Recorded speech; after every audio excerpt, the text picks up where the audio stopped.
ಎಲ್ಲರಿಗೂ ನಮಸ್ಕಾರ. ಇವತ್ತಿನ ರೆಸಿಪಿ ತುಪ್ಪ ದೋಸೆ.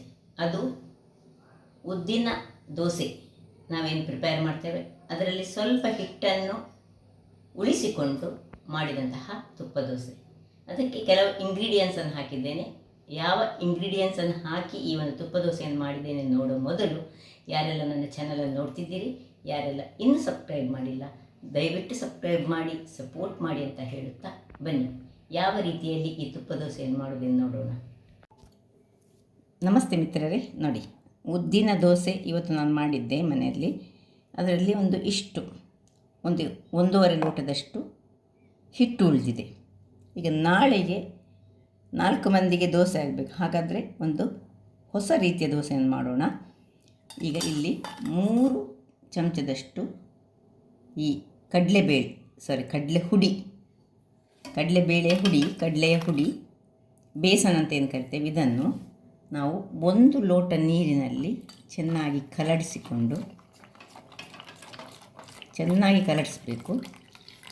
ಹೀಗೆ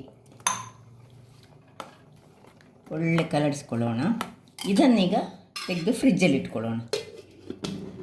ಸೊ ಇದನ್ನು ಚೆನ್ನಾಗಿ ಕಲಡಿಸ್ಕೊಳ್ತೇನೆ ನೋಡಿ. ಹೀಗೆ ಗಂಟಿಲ್ಲದ ಹಾಗೆ ಚೆನ್ನಾಗಿ ಕಲಡಿಸಿಕೊಂಡು ಕಾಣ್ತದಲ್ಲಿ ನಿಮಗೆ. ಈಗ ಇದನ್ನು ಮುಚ್ಚಳ ಮುಚ್ಚಿ ಇಟ್ಕೊಳ್ಳೋಣ. ನಾಳೆ ಬೆಳಿಗ್ಗೆ ಏನು ಮಾಡೋದನ್ನು ತೋರಿಸ್ಕೊಡ್ತೇನೆ. ವೀಕ್ಷಕರೇ, ರಾತ್ರಿ ಕಲಡಿಸಿಟ್ಟಂತಹ ಕಡಲೆಯ ಹಿಟ್ಟು ಬೇಸನ್ ನೋಡಿ, ಇದರ ಮೇಲೆ ಏನು ಬಂದಿದೆ, ಈ ಒಂದು ನೀರು ಮೇಲೆ ಬಂದು ತಳದಲ್ಲಿ ಬೇಸನ್ ನಿಂತಿದೆ. ಈಗ ಈ ನೀರನ್ನು ನಾವೀಗ ತೆಗೆದುಕೊಳ್ಬೇಕು.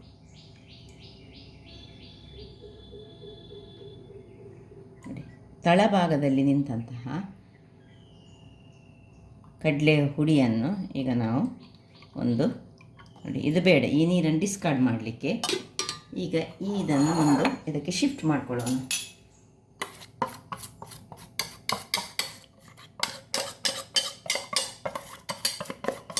ಇದಕ್ಕೆ ಒಳ್ಳೆ ರಾತ್ರಿಯಿಂದ ಬೆಳಿಗ್ಗೆ ತನಕ ನೆಂದುಕೊಂಡಿದೆ. ಈಗ ಫ್ರಿಜ್ಜಿನಿಂದ ತೆಗೆದಂತಹ ಉಳಿದಂತಹ ಹಿಟ್ಟನ್ನು ಹೊರಗಿಟ್ಟುಕೊಂಡಿದ್ದೇನೆ. ಇದನ್ನು ಇದಕ್ಕೆ ಸೇರಿಸ್ಕೊಳ್ಳೋಣ.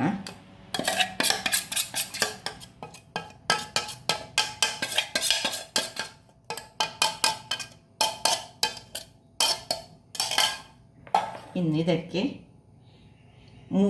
3 ಚಮಚದಷ್ಟು ನಾವು ಕಡಲೆ ಹುಡಿ ತೆಗೆದುಕೊಂಡದ್ದು, ರಾತ್ರಿ ನೆನೆಸಿಟ್ಕೊಂಡದ್ದು. 6 ಚಮಚದಷ್ಟು ಮೈದಾ. ಇದೆಲ್ಲವನ್ನು ಚೆನ್ನಾಗಿ ಮಿಕ್ಸ್ ಮಾಡಿಕೊಳ್ಳೋಣ. ಒಳ್ಳೆ ಚೆನ್ನಾಗಿ ಸ್ವಲ್ಪ ಬೇಕಿದ್ರೆ ನೀರು ಹಾಕ್ಕೊಳ್ಬೋದು. ಮತ್ತು ಸ್ವಲ್ಪ ಉಪ್ಪನ್ನು ಹಾಕ್ಕೊಳ್ಳೋಣ ನಾವು. ನೀರು ಸ್ವಲ್ಪ, ಉಪ್ಪು ಸ್ವಲ್ಪ. ಸೊ ರುಚಿಗೆ ತಕ್ಕಷ್ಟು. ಆಲ್ರೆಡಿ ನಮ್ಮ ಹಿಟ್ಟಲ್ಲಿ ಉಪ್ಪುಂಟು. ಸ್ವಲ್ಪ ಉಪ್ಪನ್ನು ಹಾಕ್ಕೊಂಡು ಅದನ್ನು ಸ್ವಲ್ಪ ಕನ್ಸಿಸ್ಟೆನ್ಸಿ ನಾನು ನೀರು ಹಾಕಿ ತೋರಿಸ್ತೇನೆ ನಿಮಗೆ. ಸ್ವಲ್ಪ ನೀರನ್ನು ನೋಡಿ ಈ ಹಿಟ್ಟಿದ್ದ ಪಾತ್ರೆಗೆ ಹಾಕ್ಕೊಂಡು ನೋಡಿಕೊಂಡು ಹಾಕಬೇಕು. ಯಾಕೆಂದರೆ ನಮಗೀಗ ಇದು ತೆಳು ದೋಸೆ ಅಲ್ಲ, ದಪ್ಪ ಒಂದು ತುಪ್ಪ ದೋಸೆ ಮಾಡ್ತಿದ್ದೇನೆ ನಾನೀಗ. ಸ್ವಲ್ಪ ನೀರು ಹಾಕ್ಕೊಂಡು ಇನ್ನು ಕೈಯಲ್ಲಿಯೇ ಇದನ್ನು ಮಿಕ್ಸ್ ಮಾಡಿಕೊಳ್ಳೋಣ. ನೋಡಿಕೊಂಡು ಹಾಕಿದರೆ ಆಯಿತು. ಸೊ ಹೀಗೆ ನಾವು ಹಿಟ್ಟನ್ನು ಹದ ಮಾಡಿಕೊಳ್ತೇವೆ, ಅದೇ ರೀತಿಯಲ್ಲಿ ಹೀಗೆ ಚೆನ್ನಾಗಿ ಒಂದೇ ಮೋಷನ್ನಲ್ಲಿ, ಒಂದೇ ಸೈಡ್ನಲ್ಲಿ ಹೀಗೆ ಕಲಡಿಸಿಕೊಳ್ಬೇಕು. ಹಿಟ್ಟು ದಪ್ಪ ಬೇಕು ನಮಗೆ, ತುಂಬ ತೆಳು ಸಹ ಅಲ್ಲ, ತುಂಬ ದಪ್ಪ ಸಹ ಅಲ್ಲ. ಚೆನ್ನಾಗಿ ಕಲಡಿಸ್ಕೊಂಡು ಇದನ್ನೀಗ 15ರಿಂದ 20 ನಿಮಿಷ ನಾವು ಇಟ್ಕೊಳ್ಬೇಕು. ಅದಕ್ಕೆ ಇದನ್ನು ಮಾಡುವಾಗ ಬೆಳಿಗ್ಗೆ ಎದ್ದ ಕೂಡಲೇ ಮಾಡಿಕೊಂಡು ರೆಡಿ ಮಾಡಿ ಇಟ್ಕೊಳ್ಬೇಕು. ಆಮೇಲೆ ದೋಸೆ ಕೊಯ್ಲಿಕ್ಕೆ ಬಹಳ ಚೆನ್ನಾಗಿ ಬರ್ತದೆ. ಈ ಸಾದಾ ದೋಸೆದು ಸಾಕ್ತದೆ, ಮಸಾಲೆ ದೋಸೆ ಹಿಟ್ಟು ಸಾಕ್ತದೆ. ಯಾವ ಸಹ ಉಳಿದ ಹಿಟ್ಟಿನಿಂದ ಮಾಡುವಂತಹ ಒಂದು ತುಪ್ಪ ದೋಸೆ ಇದು. ಈಗ ನೋಡಿ, ಇಷ್ಟ ಆಯ್ತಲ್ಲ.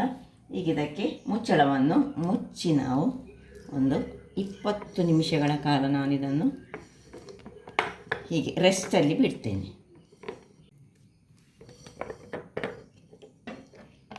ಇನ್ನು 20 ನಿಮಿಷಗಳ ನಂತರ ನಮ್ಮ ಕೆಲಸ ಇದೀಗ ಮುಚ್ಚಿಟ್ಕೊಂಡು ಇಟ್ಕೊಳ್ಳೋಣ. ಈ ಒಂದು ನೀರು ಡಿಸ್ಕಾರ್ಡ್, ಈ ಕಡಲೆಯ ಹುಡಿಯ ನೀರನ್ನು ಡಿಸ್ಕಾರ್ಡ್ ಮಾಡೋಣ. ವೀಕ್ಷಕರೇ, ಇಲ್ಲಿ ನೋಡಿ 20 ನಿಮಿಷಗಳ ಬಳಿಕ ಅಥವಾ ಅರ್ಧ ಗಂಟೆ ಎಷ್ಟು ಸಹ ಇಟ್ಕೊಳ್ಬೋದು. ಸ್ವಲ್ಪ ದಪ್ಪ ಆಗಿದೆ ಇದೀಗ ನೋಡಿ. ಇದಕ್ಕೆ 1 ಚಮಚದಷ್ಟು ಸಕ್ಕರೆ, ತುಂಬ ಬೇಡ, 1 ಚಮಚ ಸಾಕು, ಹಾಕ್ಕೊಂಡು ಚೆನ್ನಾಗಿ ಇನ್ನೊಮ್ಮೆ ಬೀಟ್ ಮಾಡ್ಕೊಳ್ಳೋಣ. ಈಗ ಇಲ್ಲಿ ಒಂದು ತವ, ಏನಿಲ್ಲ ಸುಲಭ ರೀತಿಯದು, ಹೆಚ್ಚಾಗಿದ್ದು ಹಿಂದೆ ನಮ್ಮ ಮಂಗಳೂರಿನಲ್ಲಿ ಹೋಟೆಲ್ಗಳಲ್ಲಿ ಇದನ್ನೆಲ್ಲ ಈ ಒಂದು ದೋಸೆ ಮಾಡ್ತಿದ್ದರು. ತುಂಬ ತುಪ್ಪ ಹಾಕಿ ಸಕ್ಕರೆ ಒಟ್ಟಿಗೆ ತಿನ್ನೋದು, ಚಟ್ನಿ ಸಹ ಕೊಡ್ತಿದ್ದರು, ಸಕ್ಕರೆ ಒಟ್ಟಿಗೆ ಒಂದಿಷ್ಟು ಸಕ್ಕರೆ ಕೊಡ್ತಿದ್ದರು. ಸಕ್ಕರೆ ಒಟ್ಟಿಗೆ ತಿನ್ನಲಿಕ್ಕೆ ಬಹಳ ಚೆನ್ನಾಗಿ ಆಗ್ತದೆ. ನಾವು ಸಣ್ಣದಿರುವಾಗ ನಮ್ಮ ಅಮ್ಮನೊಟ್ಟಿಗೆ ಈ ಹೋಟೆಲ್ಗಳಿಗೆ ಹೋಗುವಾಗ ಈ ರೀತಿಯ ದೋಸೆಗಳನ್ನು ಹೆಚ್ಚಾಗಿ ಅಂಬಡೆ ತೆಗೆದುಕೊಳ್ತಿದ್ದೆ, ಅದು ಅಂಬಡೆ ಸಾಂಬಾರು. ಅದರೊಟ್ಟಿಗೆ ನನ್ನ ಅಮ್ಮ ಈ ಒಂದು ದೋಸೆ, ತುಪ್ಪ ದೋಸೆ ಅಂತ ತೆಗೆದುಕೊಳ್ತಿದ್ದರು.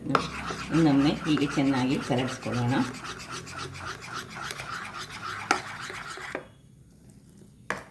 ಇನ್ನು ಇಲ್ಲಿ ಬಿಸಿಯಾಗಿ ಇದು ಓಕೆ, ಕಾವಲಿ ಬಿಸಿ ಆಯಿತು ನೋಡಿ. ನಾನು ಹಾಕ್ಕೊಳ್ಳುವಾಗಲೇ ಈಗಲೇ ನೋಡಿ ಹೇಗೆ ಫ್ಲಫಿಯಾಗಿ ಕಾಣ್ತಾ ಉಂಟು.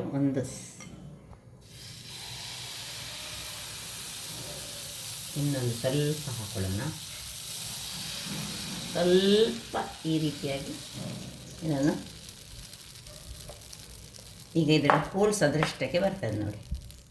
ಯಾಕೆ ಹೇಳಿದ್ರೆ ಇದು ಮೇಯ್ನ್ ಇದರದ್ದು ಬ್ಯಾಟರ್ ಇರೋದು ನಮ್ಮ ದೋಸೆ ಬ್ಯಾಟ್ರಲ್ಲ. ಈಗ ಇದಕ್ಕೆ ಮುಚ್ಚಳವನ್ನು ಮುಚ್ಚಲಿಕ್ಕೊಂಡು ಅದರ ಮೊದಲು ಒಂದಿಷ್ಟು ತುಪ್ಪ ನೋಡಿ, ಹೋಲ್ಸ್ ಬರಲಿಕ್ಕೆ ಶುರುವಾಯಿತು. ಹೋಲ್ಸ್ ಬಂದ ಮೇಲೆ 1 ಚಮಚದಷ್ಟು ತುಪ್ಪವನ್ನು ಇದರ ಮೇಲೆ ಹಾಕ್ಕೊಳ್ಬೇಕು, ಸೈಡ್ಸಿಗೆ ಪ್ಲಸ್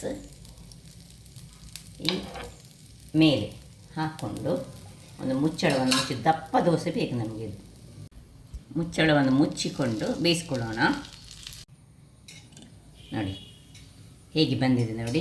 ಈಗ ತುಂಬ ದೊಡ್ಡ ಉರಿ ಇರಬಾರ್ದು, ಮೀಡಿಯಮ್ ಉರಿ, ಸಣ್ಣ ಉರಿ ಸಣ್ಣ ಇಷ್ಟಾಗುವಾಗ ಇನ್ನು ಸ್ವಲ್ಪ, ಇದು ತುಪ್ಪ ದೋಸೆ ಅಲ್ಲ, ಅದರಿಂದ ಇನ್ನು ತುಪ್ಪ ಹಾಕ್ಕೊಂಡು ಇದನ್ನು ಫ್ಲಿಪ್ ಮಾಡ್ಕೊಳ್ಬೇಕು ನೋಡಿ. ಈ ರೀತಿ ಬರಬೇಕಿದ್ರದು ಬ್ಯಾಕ್ ಪೋರ್ಷನ್. ಇನ್ನೊಂದು ನಿಮಿಷ ಇದನ್ನು ಇಟ್ಕೊಂಡು ಮತ್ತೆ ತೆಗೆಯೋಣ. 1 ನಿಮಿಷಗಳ ಬಳಿಕ ನೋಡಿ ಸ್ಮೂತಾಗಿ ಉಂಟು ನೋಡಿ, ನಿಮಗೆ ಕಾಣ್ಬೋದು. ಹೀಗೆ ಬೆಂಡ್ ಮಾಡುವಾಗ ಈ ರೀತಿ ಟೆಕ್ಸ್ಚರ್ ಬರಬೇಕು. ಇನ್ನು ಸ್ವಲ್ಪ ತುಪ್ಪ ಹಾಕ್ಕೊಳ್ಳೋದು, ಅದನ್ನು ಹೀಗೆ ತೆಗೆದುಕೊಂಡು ಇದರ ಮೇಲೆ ಒಂದಿಷ್ಟು ಸಕ್ಕರೆ ಹಾಕಿ ತಿನ್ನಲಿಕ್ಕೆ ಆಗ್ತದೆ. ಇಲ್ಲಿ ನೋಡಿ ಇನ್ನೊಮ್ಮೆ ಬೇಕಿದೆ, ಇನ್ನೂ ಸ್ವಲ್ಪ ದಪ್ಪದಲ್ಲಿ ಸಹ ನಾವು ಮಾಡ್ಕೊಳ್ಬೋದು ಇದನ್ನು.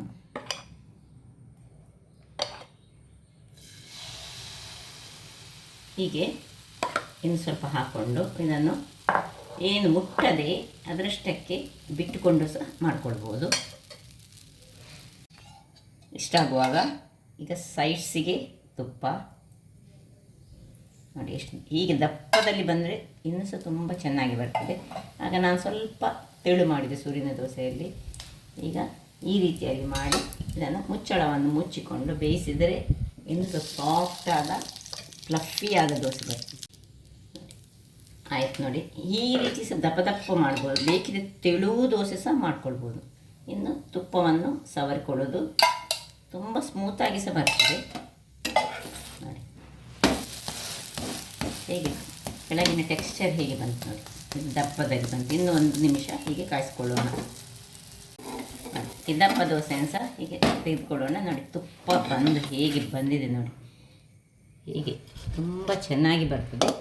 ಇದನ್ನು ಮೇಲಿನ ಚಟ್ನಿ ಒಟ್ಟಿಗೆ ತಿನ್ಬೋದು, ಸಕ್ಕರೆ ಒಟ್ಟಿಗೆ ತಿನ್ಬೋದು.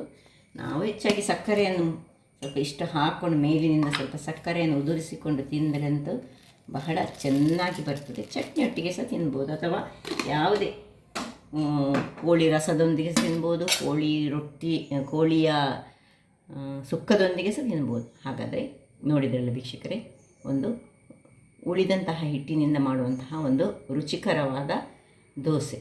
ಹಾಗಾದರೆ ನನ್ನ ಈ ಕುಕಿಂಗ್ ಚಾನಲ್ ನಿಮಗೆ ಇಷ್ಟ ಆದರೆ ಬೋಳೂರು ಸುವರ್ಣ ಚಾನಲನ್ನು ಲೈಕ್ ಮಾಡಿ, ಶೇರ್ ಮಾಡಿ, ಹಾಗೂ ಸಬ್ಸ್ಕ್ರೈಬ್ ಮಾಡಿ, ಹಾಗೂ ನನ್ನ ಇನ್ಸ್ಟಾಗ್ರಾಮ್ ಪೇಜನ್ನು ಫಾಲೋ ಮಾಡಿ. ಧನ್ಯವಾದಗಳು.